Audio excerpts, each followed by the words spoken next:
Hello, everyone. I'm Nicole Forbes, Deputy General Counsel at GP, and I'm honored to be joined by Lisa Furman, Associate General Counsel at Semperis today to walk through global growth from the perspective of a legal leader. Building diverse global teams and entering new markets is an exciting time for any business. During this time, every member of the leadership team faces opportunities and challenges, many of which overlap with their peers. So how can finance, legal, executives, and HR leaders work together to make global moves and global expansion more predictable, successful, and strategic?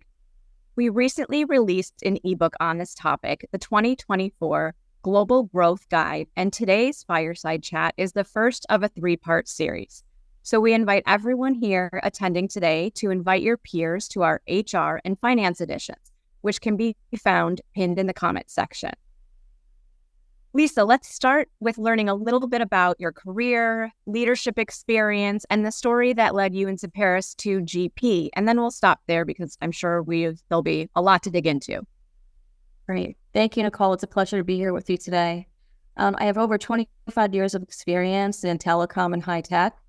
Early in my career, I worked for Dun & Bradstreet Software, MCI International, AT&T, basically supporting sales and procurement. Then I had an amazing opportunity working at Verizon, working on products and services focused on fintech, GPS telemetry, creating and operating joint ventures with AT&T, T-Mobile, and Sprint, as well as transactions with partners and OEMs like Samsung, Google, Apple, and Microsoft. That's amazing. It sounds like a fantastic career. So, where did you start getting exposure to, I would say, international aspects of a company and working with people around the world? Yeah, so with all large companies that I've worked for in the past, the exposure to HR, employment activities is very limited. So when I joined Semperis 4 years ago, I was very thankful for their decisions to go with and engage GP because I didn't even know what an EOR was at that time. It's a great and really important function. And GP does a great job for us. Yes, EOR is definitely a bit of a newer concept. And so we do a lot of educating and spreading the word about what an employer of record is and how they can help companies expand. So bringing the story to the next chapter, give us a little bit of context around how and why Semperis made this strategic to continue to expand globally. Sure. So there's primarily two reasons: customers and expert resources. The Semperis products and services are ideal for large enterprises and other companies utilizing what's called Active Directory and Entra ID as part of their network infrastructure. Since cyber threats are global in nature and our prospective customer base is also global, we needed a way to reach our customers and support the customers where they're located. And also on the personnel and expert resource portion, we have some of the smartest and most knowledgeable people in the field of Active Directory and Entra ID as part of the Semperis leadership team. And the industry experts aren't always located in the US, so we had to go global. And I know that you had said that Semperis was already working with GP when you started. But if you had walked into a different situation where an EOR provider was in place, how do you think you would have approached expanding and hiring talent in new jurisdictions? That's a difficult one to answer. But I can say from my perspective, I think in the course of researching options, it would have created delays, which is not ideal in a nimble startup environment. And it would have slowed the rapid growth that we've experienced over the past couple of years. So it would have been an inhibitor. Yeah. So when you think about global expansion now, what are the things that you're thinking about in terms of weighing out, whether to set up an entity in a particular jurisdiction or perhaps whether to utilize an EOR? So setting up subsidiaries in many countries to support the customers really takes a lot of time. And GP is a really cost-effective, manageable way to have managing the resources that are available globally. The number one consideration and factor that I would say to partner with an EOR from a legal perspective is the expertise with the labor law, understanding of employee rights, most local customs and culture, and GP has the expertise. It's included in your service fees, where if the company is trying to handle all of the EOR activities on their own, here at Semperis, we probably need twice the internal resources in legal, HR, and finance.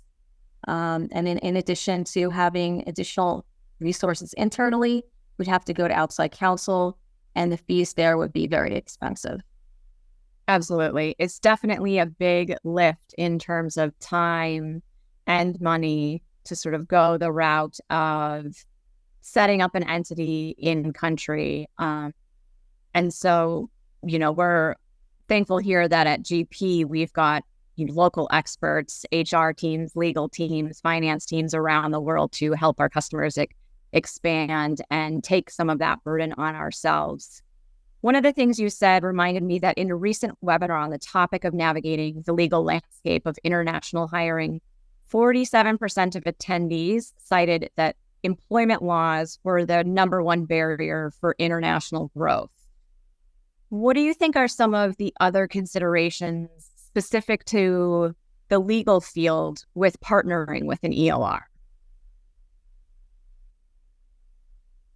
In addition to the expertise, the cost factor of setting up subsidiaries, and the corporate filings, the tax filings, there's so many other considerations that need to be taken into account.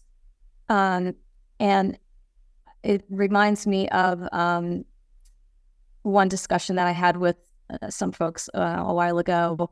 I like to learn from other people's mistakes, and I had heard of an instance where a company just didn't know what to do, so they went out, formed a whole bunch of subsidiaries in like 25 countries, and they only had 2 or 3 employees, and they realized it was not manageable, it was not cost effective, so they had to unwind all of what they had done, and they then ended up going with an EOR.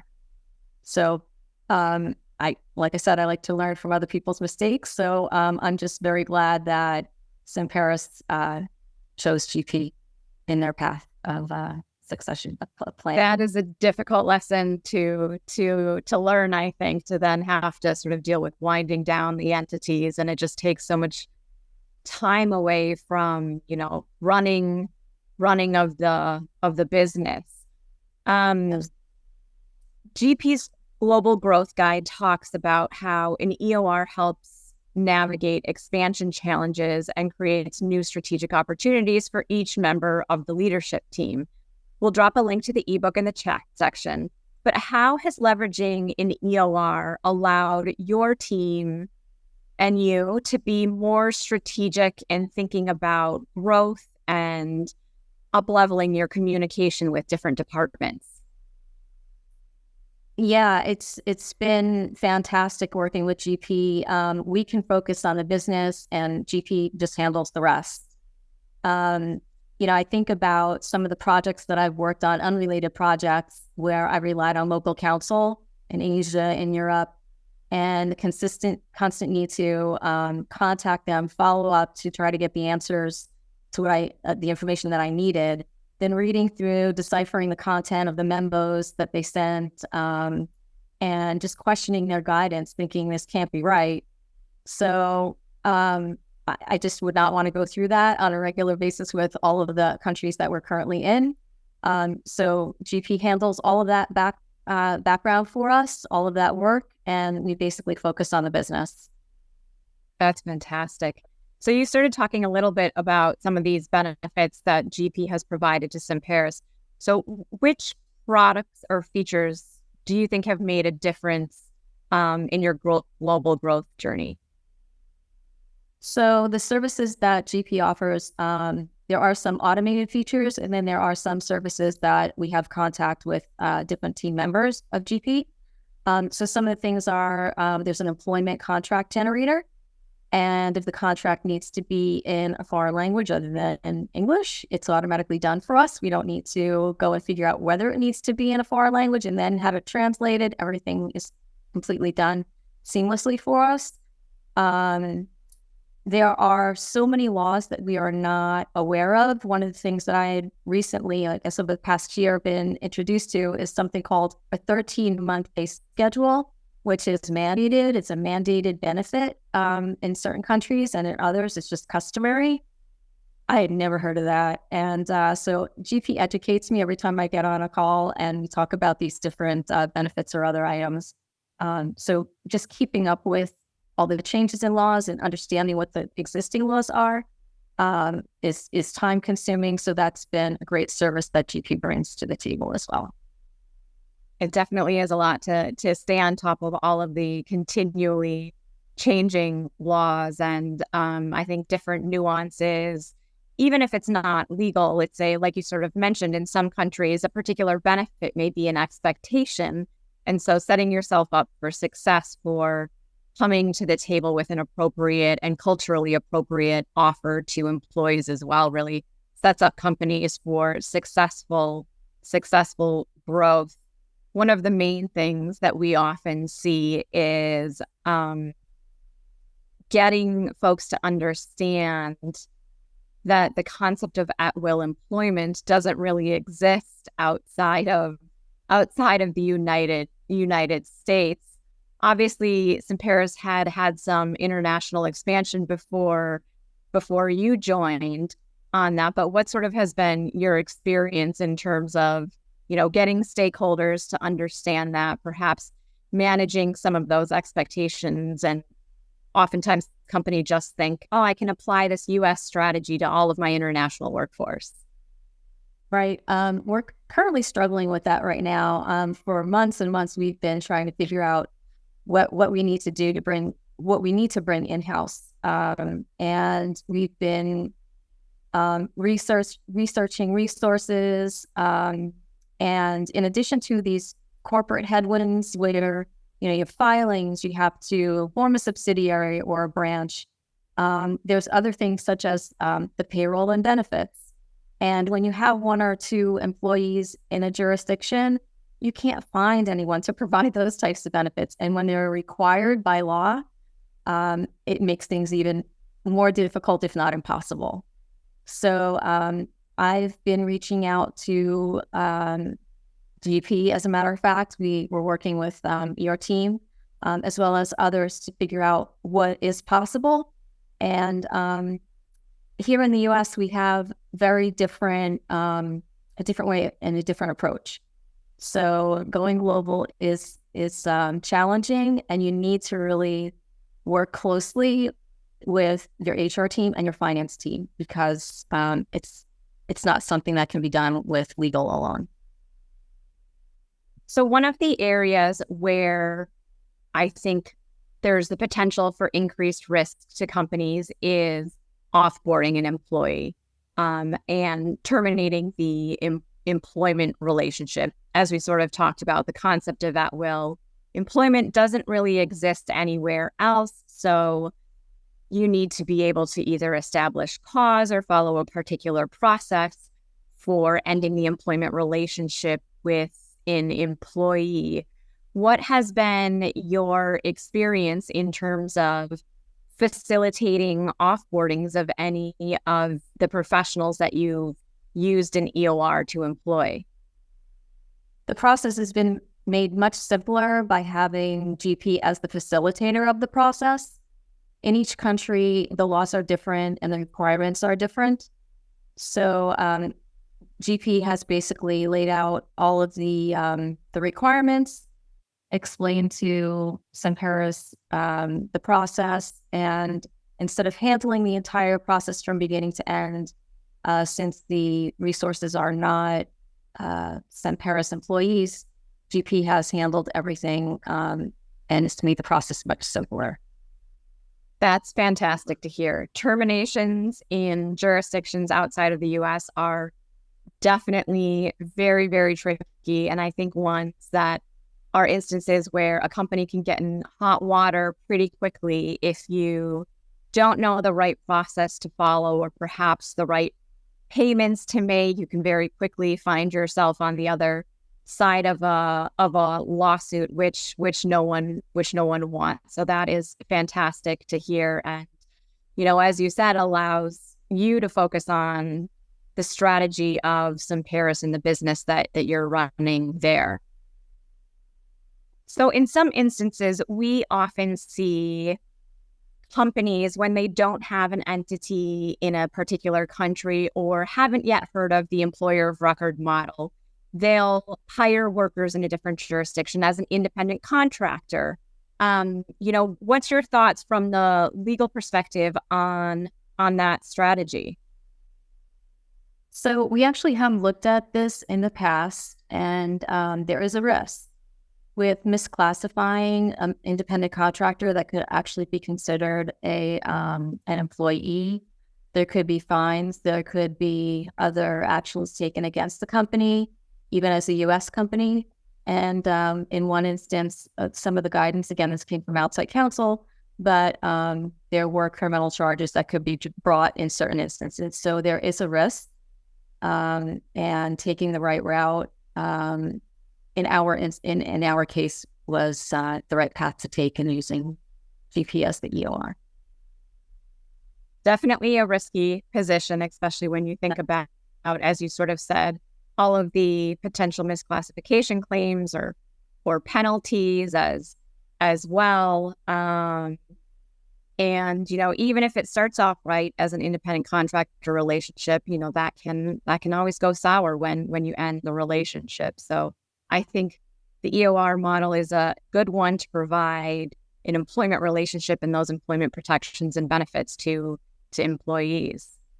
So looking forward, what advice would you give to others in the legal profession that are looking to expand globally with the help of an EOR? I would say, first and foremost, align with your finance and HR teams and create a really good strategy. Short-term and long-term, what are you looking to do short-term, the next 3 to 6, 9 months, but also have a long-term plan for the next 3 to 5 years. Some of the things that you really need to be conscious about are IP transfers. So if you have people in a certain jurisdiction and they are with one subsidiary, if your 5-year plan says, oh, we're going to consolidate everything and it's going to no longer be in France, it's going to be in the US, you might have an IP transfer and then you've got problems. Same thing with a potential risk that people might not think about is permanent establishment risk.